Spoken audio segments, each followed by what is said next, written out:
So we're here at a very different studio. You're probably all used to the Everlast Boxing Studio in Times Square. We're at a completely different studio in my actual living room, and I've got the wonderful Alex sitting here with me today. Today's really special because I've gotten to know Alex and gotten to know her, her career and where she's at now. I'm so excited for you all to hear all the challenges she's gone through, everything that she's excited to do in the future, and we're just going to tackle it out. So welcome to the Neuro Experience. Thank you so much for having me, and on your couch in your home. I know, not many get to experience this. I'm very, very lucky. Very grateful. Now, before we get into anything, I have to ask you, how do you start your morning? How do I start my morning? Well, I am one that my schedule is not consistent every single day. So we have two different mornings. We have the morning where I have my early client, where I'll wake up an hour before. I will drink a big glass of water. I will drink a cup of coffee, and I'll sit, and usually I'll journal or I'll read whatever book I'm reading at the moment. I try not to open my phone immediately, which is kind of difficult, but oftentimes I do then start scrolling through. And then I head out the door to my clients. I start my day with my clients. There's another type of morning where I don't have to teach until 10. Like that, sleep in. That's good. Well, sleep in, maybe I sleep in like another extra 30 or hour. But it starts similarly. I always drink a glass of water, have some coffee, and then try to just reset or determine how I'm going to start my day. So an intention with my journal or with reading. And then I actually like to tackle emails and work first thing in the morning if I have that time, if I'm not rushing out the door, because I feel like my creativity is at its highest, my focus is at its highest, and I feel really awesome if I've kind of bust out a few items on the to-do list. It's interesting that you said that because I read a lot of studies, and everything I talk about is backed by science. And there was this Harvard review that was done back in, I think it was like 2014, 2015, and they reviewed when a person's brain is at its peak and when you can produce the most productivity, and it is between the first 3 hours of when you wake up. And that's why everybody should get done their most difficult tasks first thing. Kanye West actually said first thing in the morning, if you're working through things, like grab a book or a journal and just write down all the thoughts that you have in your brain, because you're still kind of in that dream state of where your mind wants to take you. Your best ideas can come through. You can tackle the problem that you've been thinking of. So that's my morning. Now you're doing some incredible things, but one of the things I wanted to talk to you about was the mirror training. The mirror. Now, if I bought a mirror and every time I looked into it, my reflection was your body, I'd probably wake up every morning thinking, this is incredible. That's not what the mirror is. What is this mirror I do training? show up in the mirror. So it's a mirror when it's off, just a beautiful, we should have one here actually in your home. I'll get you one. Yeah. So it's just a mirror, and then you turn it on, you connect it to your phone, and we have live classes. So let's say it's 8:30 in the morning and I'm teaching my cardio and strength or my yoga flow. 8:30 starts. I pop up in the mirror. Hey guys, welcome back. Louisa, it's so good to see you, because I see your name. Yeah. And then we work out together, and I'm there with you, communicating with you. And then every time we film live, it's then added to the library of on-demand classes. And that's constantly updated because I teach 8 classes a week. And that's going pretty well. Is it just in the United States? Right now it's just in the U.S. We are working on getting it overseas, but we launched officially on September 6th of 2018, but I've been with the company since November of 2017. Actually earlier, because I think I auditioned the summer of 2017. So it's been really awesome to be a part of this team, and also to be a part of a startup and watch that grow, where we were in a little small WeWork and then in this random little studio where my workout was written on a whiteboard, and now we're a massive tech company and multiple employees, and it's wild, and it's really cool for me being an entrepreneur. And in fitness, usually you work by yourself and you're your own boss. It's nice to have a team, to have a boss, to have deadlines that I don't set myself. And it's a nice parallel to everything else that I'm doing. I love that. I always love understanding people's stories, especially here in New York City, fitness influencer, the fitness industry. We do a lot on the podcast around that. And Yeah. I always love being inspired by people's stories. And your story was something that definitely inspired me. When you look at somebody's life now, you look through, right now we're in 2019, we look at people's lives through a lens. Yep. We see the happiness, we see your show reel. And when we get, really dig deep into it, sitting on a couch right now and finding out who the person is, that's when you can be truly inspired. And I know your story inspired me because it wasn't, your upbringing weren't that, there was a kind of a few challenges along the way that's probably led to the person you are today. Yeah. I think we're all an evolving story. And I used to be not necessarily ashamed, but I used to want to forget everything that happened. But I've learned so much from each experience. I think so. We all have our families. Not all are these picture perfect. Most families aren't what you see in the movies. So coming from that and learning how to be really independent from an early age. I mean, I moved to the city when I was 18, went to school here, and I was essentially on my own when I moved into my dorm room.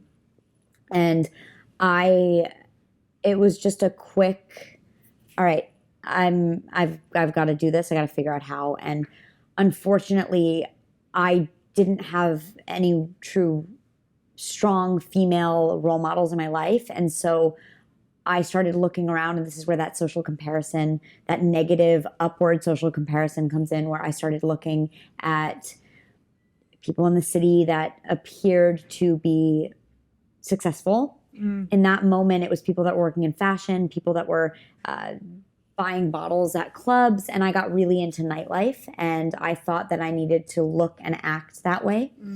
And I didn't look that way. And so to look that way, I stopped eating for a while. And I wouldn't say that I had an eating disorder, because I think it's people use that term a little too loosely now. I knew exactly what I was doing. I would look in the mirror. I knew what I looked like. I knew what I was trying to do. And it was me really, I just tried to make myself small because I didn't know who I wanted to be, and I didn't know what I was supposed to be doing. I also went to a school at NYU called Gallatin. It's a school of individualized study where you essentially choose your curriculum and your focus. It's great for people that know exactly what they want to do. And then it's also kind of good for people who have no idea, because you just take a bunch of different classes. And I was the latter. I had no idea what I wanted to do. In high school, I was in theater and I was singing and dancing, but I wasn't on any sports team. I tried out for sports.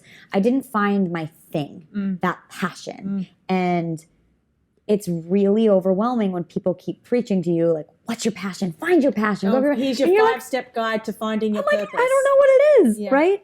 For me, my passion's always just been being passionate about connecting with people and being happy. So I got into a dark hole with nightlife. I was a bottle waitress, and my last year of college, I got to a moment where I was just like, I can't do this anymore. I feel like absolute crap. I'm unhappy. I'm trying to fit into a mold that I don't even know I want to be in. And I took to Instagram. It was kind of starting at the time. And I found the hashtag Fitspo. I was like, okay, great. Cool. I'm inspired by fitness. Yeah. And all I saw was bikini competitors, like very overly tanned, sparkly bikinis, or very overly tanned women with shredded bodies in sparkly bikinis. And I was like, okay, I guess that's Fitspo. Cool. And I signed up for a bikini competition. And again, I tried to fit into a mold that I didn't exist. I completely changed my body. I changed my lifestyle. I no longer talked to friends. I spent every hour weighing my food. The other hours were spent in the gym or just laying on the couch because I had no other energy. I, again, didn't know who I was. And I still don't really know who I am, but I'm falling into a pattern of being okay with who I am today. Yeah. And surrounding myself with people that make me feel good. And that's leading to whoever I'm supposed to be in the next 10 years. I really love that, because I'm a firm believer in owning who you are today rather than preaching and giving advice on who you're going to be, but pretending to be that person in the future, but really you're not. And that's my whole thesis around, hiding behind a screen. And I did a fantastic episode saying, take a selfie fake a life. Yeah. And it's, you know, and I'm just so big on that. And I love how you said that. And you've just openly admitted that I don't know exactly right now. And I think that instead of going and finding your passion, I think your passion is something that's within you. It's something that lights you up. It's something that energizes you. And it took me so long to realize that. I was always off, you know, I was a triathlete. And then when I became a coach, I thought, well, I have to just coach people. And I was doing, you know, the podcasting on the side, but this is what gave me energy. It never, I can do this all day. I can talk to people. I just gave me life. But I didn't think, I thought, well, that can't be really a career. It has to, you know, that's just a fun thing. Right. And, you know, so I think that when you're doing it, you just have to find the energy. Yeah. But like, talk to me about some of the, I guess, where you're at right now with fitness, and you're at Performix and you're training. You've got this great following, which I absolutely love. Is there a behind the scenes of Alex that we don't know about? I'm pretty much an open book, so the behind the scenes usually ends up on my Instagram stories. And I've struggled with that separation, actually. What goes out to the world, what is public, and what stays private. And as somebody who's gained a following because of who I am, I am Alex Silver Fagan. My brand is Alex Silver Fagan. Everything I say is Alex Silver Fagan. And I really don't like the word like my brand. I have an Instagram, and I show you what I do every day, and I show you what I like and what I eat. But you draw a line somewhere. I do.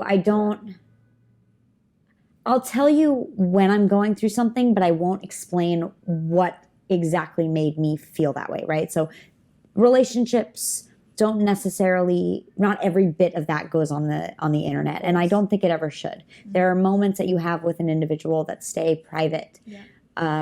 Friendships, actual communication with a friend, and that deep, those are delicate instances, your relationships with people. I don't share my family all the time. I share bits of my brother here and there. I share my dad because he's hilarious down in Florida, like cracking coconuts, living his best life in his like cut off jean shorts running into the ocean. But I don't share the sadness often that I'm surrounded by, or the anger that I'm surrounded by, because I want my Instagram and my place to be a very positive one. So even if my captions or what I'm sharing, or if I'm even crying on an Instagram story, the message needs to come out positive in that we've got this. This is how I'm feeling right now. Maybe you're feeling that way too. Let's get through it, rather than like, poor me, this is my life. This is what's like, boo-hoo, which we all feel it, right? But has there been anything where you've wanted to share, where you've gone through any disaster that you thought, this is the thing